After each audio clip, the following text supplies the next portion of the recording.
اعوذ باللہ من الشیطان الرجیم بسم اللہ الرحمن الرحیم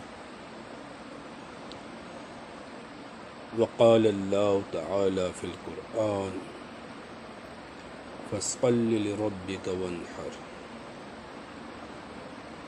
اللہ کے بندو، آپ کے سامنے اپنے اور تمہارے مالک کی سچی کتاب قرآن مجید سورۃ الکوثر کی آیت نمبر 2 تلاوت کی گئی۔ اس آیت کے اندر مالک کائنات کا ارشاد ہے، بس اپنے رب کے لیے صلاۃ ادا کرو اور اسی کے نام پر قربانی کرو۔ الحمدللہ آج ہماری زندگیوں میں ایک بار پھر عید الاضحیٰ کا عظیم دن آیا ہے، اور یہ پیغام دے رہا ہے کہ الہ واحد کی بندگی اور محمد الرسول اللہ صلی اللہ علیہ وسلم کی اطاعت اور تبلیغ دین میں بوقت ضرورت اپنی جان و مال، رشتے ناطے، قوم وطن اور عزیز از جان اولاد بھی قربان کرنا یا چھوڑنا پڑ جائے تو اللہ کا سچا مومن بندہ بے دھڑک اور ڈھنکے کی چوٹ پر ایسا کر گزرے اور کسی کی پرواہ نہ کرے۔ میرے بھائیوں، عید الاضحیٰ جسے قربانی کی عید بھی کہا جاتا ہے،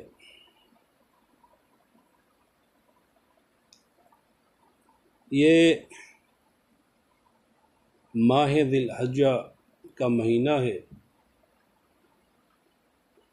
اور یہ مہینہ ان 4 حرمت والے مہینوں میں سے ایک ہے۔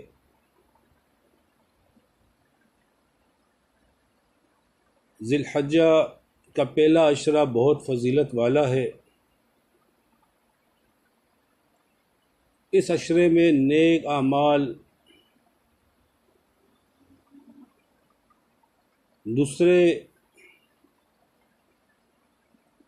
ایام کے نیک اعمال سے زیادہ افضل ہیں، سوائے ایسے جہاد کے جس میں آدمی اپنی جان و مال دونوں قربان کر دے۔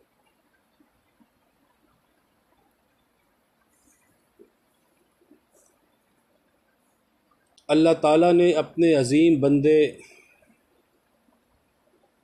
ابراہیم علیہ السلام کی کئی باتوں میں آزمائش کر کے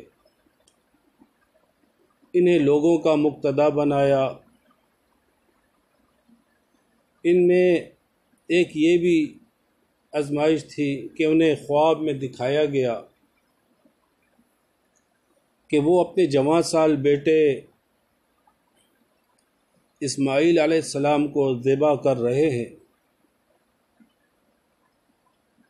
باپ کے معلوم کرنے پر فرما بردار بیٹے نے سر تسلیم خم کرتے ہوئے کہا کہ ابا جان، اپنے اس خواب پر عمل کیجئے، اللہ نے چاہا تو آپ مجھے صابر پائیں گے۔ اور انہوں نے ایسا کر دیا۔ ابراہیم علیہ السلام اور اسماعیل علیہ السلام کے امتحان و آزمائش میں کامیابی کے واقعے کی یادگار کے طور پر جسے سورہ صافات میں بیان کیا گیا ہے، اللہ تعالیٰ نے قربانی کے اس سلسلے کو ہمیشہ کے لیے جاری فرما دیا۔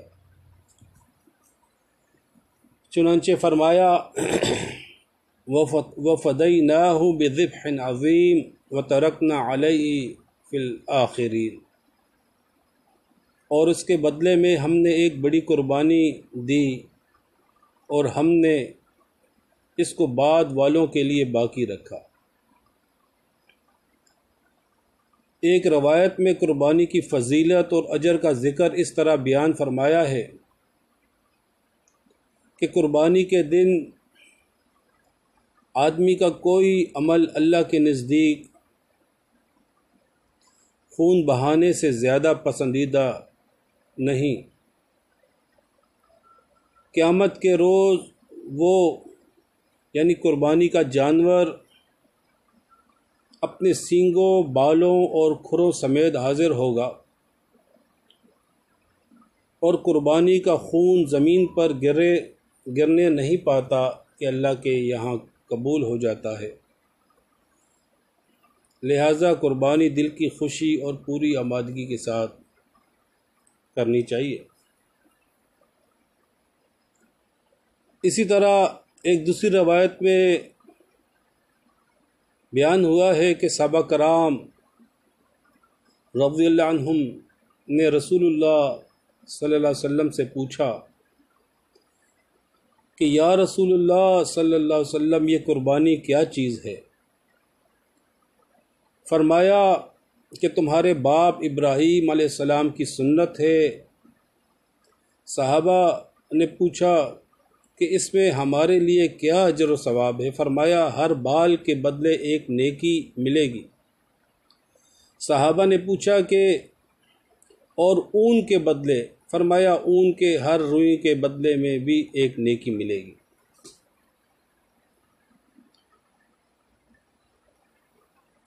یہ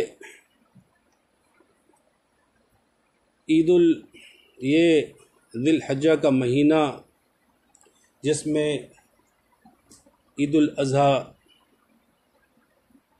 منائی جاتی ہے، اس کے آداب کے حوالے سے یہ بات ذہن نشین رہے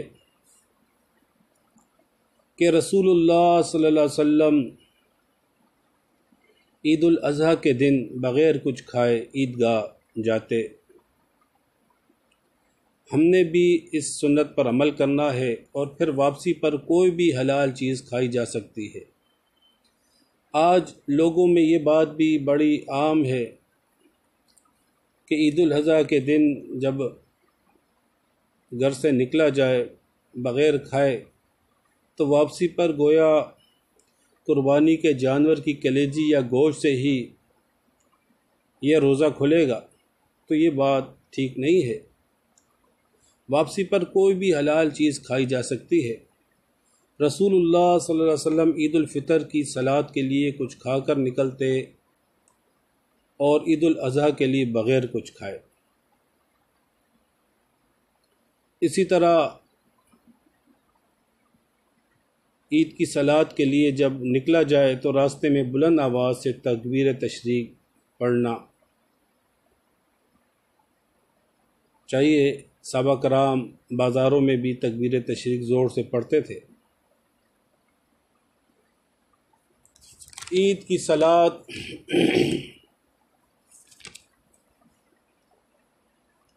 کی صلات جو ہے یہ عیدگاہ میں ادا کرنا سنت ہے۔ ہاں، یہ اور بات ہے کہ بارش یا کسی اور عذر کے پیش نظر صلاۃ العید جو ہے یہ مسجد میں بھی پڑھی جا سکتی ہے۔ اسی طرح مسائل قربانی کے حوالے سے بھی یہ بات ذہن نشین رہے۔ قربانی کے لیے مویشیوں میں سے بھیڑ، بکری، اونٹ، گائے، نر یا مادہ کا انتخاب کیا جائے، جس کی پہچان اس کے سامنے کے 2 دانتوں کا بڑا ہو جانا ہے۔ بھیڑ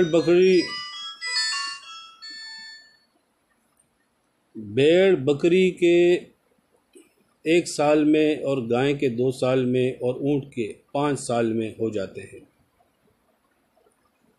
قربانی کا جانور ہر عیب سے پاک ہو، ایسے جانور کی قربانی نہ کی جائے جو لنگڑا ہو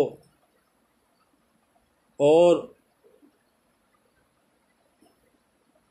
جس کا لنگڑا پن ظاہر ہو، کانا ہو اور اس کا کانا پن ظاہر ہو، بہت بیمار ہو اور اس کا مرض ظاہر ہو، یا ایسا لاغر ہو کہ اس کی ہڈیوں میں گودا ہی نہ ہو، جس کے ہاتھ پیر ٹوٹے ہوئے ہوں، جس کا سینگ جڑ سے اکھڑا ہوا ہو یا آدھے سے زیادہ ٹوٹا ہوا ہو، جس کا کان آگے سے یا پیچھے سے کٹا ہوا ہو، چرا ہوا ہو یا چھیدا ہوا ہو۔ باقی مینڈوں بکروں کا خصی ہونا یہ عیب نہیں ہے۔ اسی طرح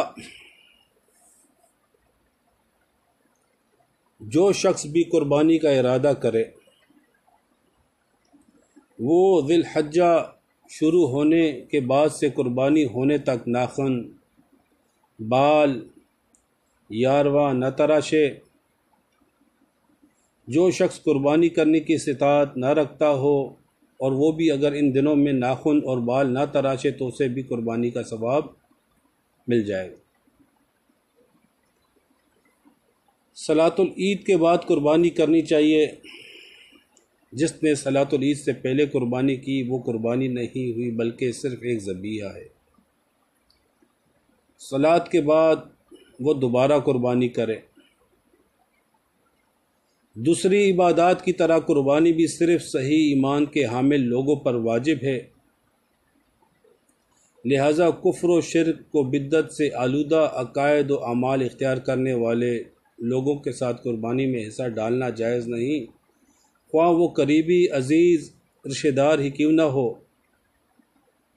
نیز حرام کی کمائی سے کی جانے والی قربانی بھی جائز نہیں، کیونکہ اللہ تعالیٰ پاک ہے اور پاک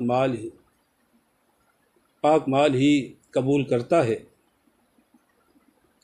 لہذا ایمان اور حلال کمائی کی اہمیت کا خیال رکھتے ہوئے قربانی کی جائے۔ قربانی کا گوشت شروع دور میں 3 دن سے زیادہ کھانے کی ممانعت تھی، بعد میں اس کی اجازت دی گئی کہ کھاؤ، رکھو اور بانٹو۔ قربانی کے گوشت کے لیے اللہ کا حکم ہے کہ اس میں سے خود بھی کھاؤ اور قناعت کرنے والوں اور مفلسوں کو کھلاؤ۔ ایسا نہ کیا جائے کہ قربانی کے گوشت سے مہینوں ڈیپ فریزر بھرے رہیں اور محتاجوں مسکینوں کو پوچھا بھی نہ جائے۔ قربانی کے گوشت کے زیادہ حقدار غرباء، مساکین اور وہ رشتہ دار یا پڑوسی ہیں جو قربانی کی طاقت و استطاعت نہ رکھتے ہوں۔ البتہ ان لوگوں میں بھی ہر درجے میں مخلص مومنین قابل ترجیح ہیں۔ ہاں، ایسے لوگوں کو قربانی کا گوشت دینے کی کوئی ضرورت نہیں جنہوں نے خود قربانی کی ہو اور جن کے یہاں قربانی کا گوشت وافر مقدار میں موجود ہو۔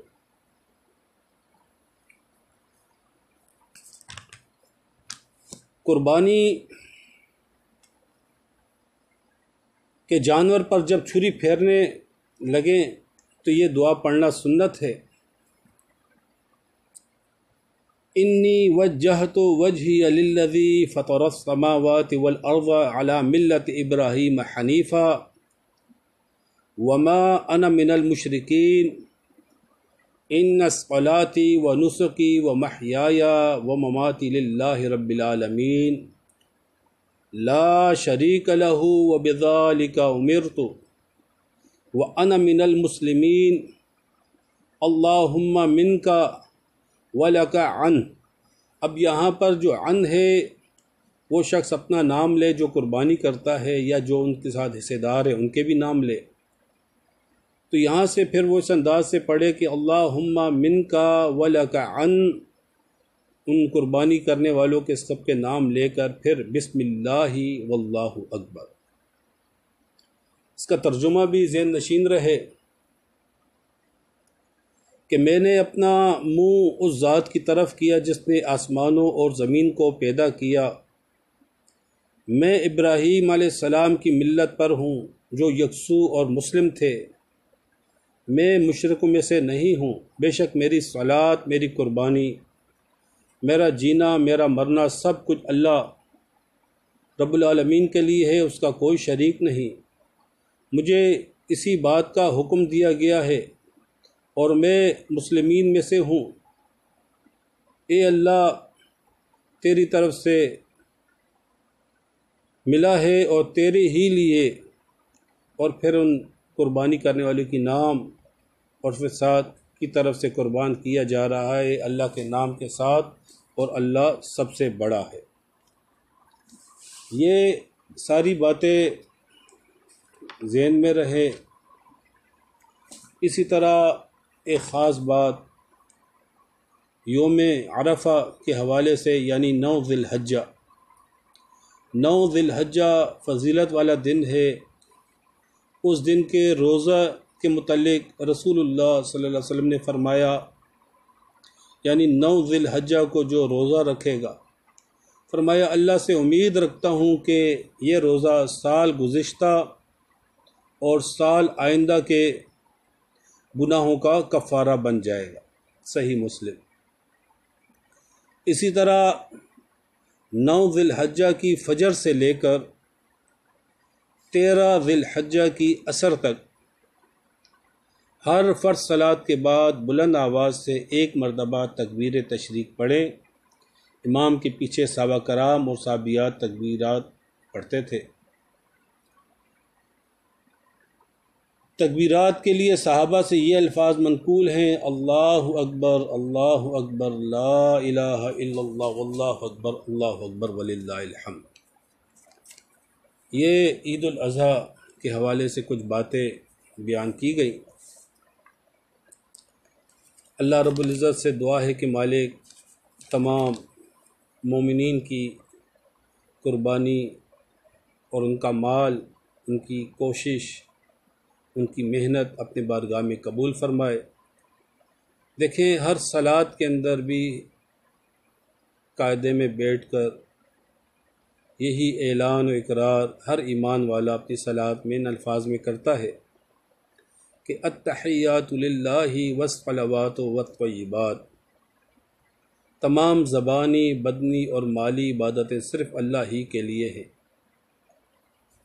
مالک سے دعا ہے کہ مالک ہمیں ان باتوں پر پوری طرح عمل پیرا ہونے کی ہمت و توفیق عطا فرمائے، اور ہم سے جو گناہ جانے انجانے میں ہو جاتے ہیں، مالک سے معافی چاہتے ہیں، مالک معاف فرمائے۔